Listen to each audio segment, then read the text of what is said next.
Hello friends, welcome to Sithu's kitchen. இன்றைக்கி நம்ம cauliflower pakoda எப்படி செய்கிறதுன்னு பார்க்கலாம். காலிஃப்ளவர் பக்கோடா செய்ய தேவையான காலிஃப்ளவரை வெட்டி வச்சுக்கோங்க. இப்போ நம்ம காலிஃப்ளவரை பிளான்ச் பண்ணி எடுத்துக்கலாம். பிளான்ச்சிங் காலிஃப்ளவர் பக்கோடா செய்கிறதுக்கு ரொம்ப முக்கியமான ப்ராசஸ்ங்க. இதை ஸ்கிப் பண்ணிடாதீங்க. பிளான்ச் பண்ணுறதுக்கு நான் 1/2 லிட்டர் தண்ணி ஆட் பண்ணிக்கிறேன்.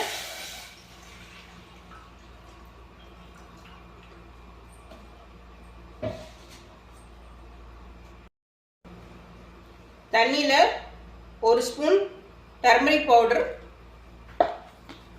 1/2 ஸ்பூன் சால்ட் ஆட் பண்ணிக்கிறேன். தண்ணி நல்லா கொதிச்சோன்னே நம்ம காலிஃப்ளவரை ஆட் பண்ணிக்கலாம்.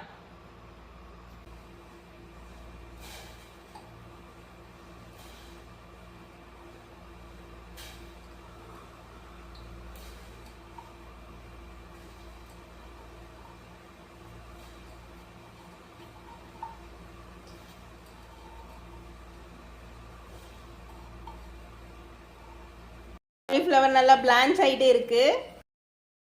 அடுத்ததா மேரினேட் செய்ய 2 ஸ்பூன் தனி மிளகாய் தூள் ஆட் பண்ணிக்கோங்க.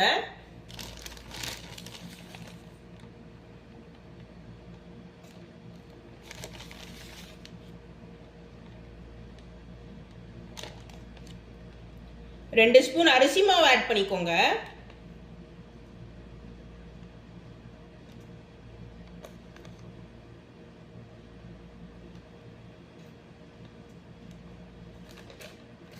ரெண்டு ஸ்பூன் கடலை மாவு ஆட் பண்ணிக்கோங்க.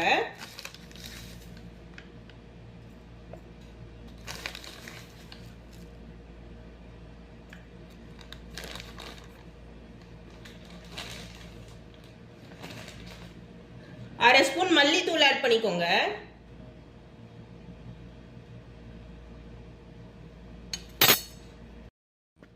அரை ஸ்பூன் உப்பு ஆட் பண்ணிக்கோங்க.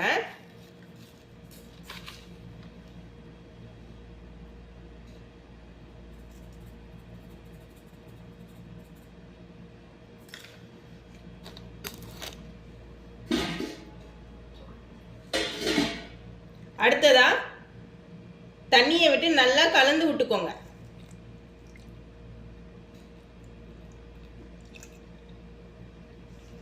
பேட்டர் ரொம்ப திக்கா இடக்கூடாது, ரொம்ப வாட்டரியாவும் இருக்கக்கூடாதுங்க.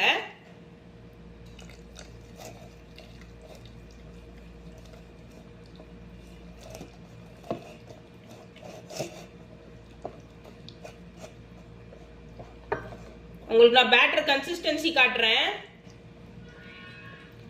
பேட்டர் கன்சிஸ்டன்சி இப்படி இருக்கணும், நல்லா பேஸ்ட் மாதிரி இருக்கணும்.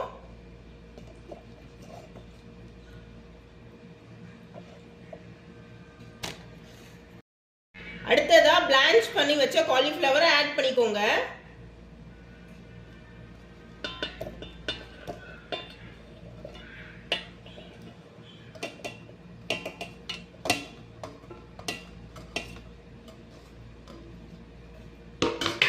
நல்லா கலந்து விட்டுக்கோங்க.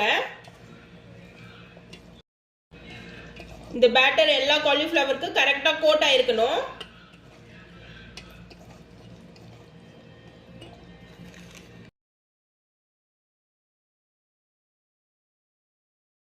அடுத்ததா மேரினேட் பண்ணி வச்ச காலிஃப்ளவரை ஃப்ரை செய்ய ஒரு கடாயில் எண்ணெயை ஆட் பண்ணிக்கோங்க.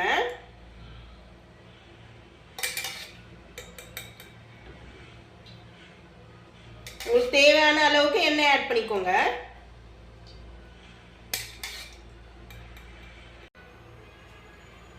எண்ணெய் கொதிச்சோன்னே நம்ம மேரினேட் பண்ணி வச்ச காலிஃப்ளவரை போடலாம்.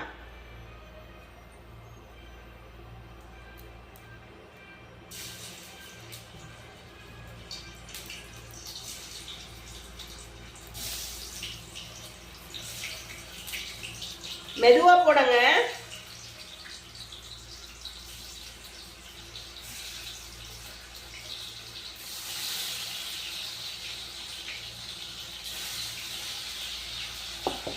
காலிஃப்ளவர் நல்லா ஃப்ரை ஆகிட்டே இருக்கு.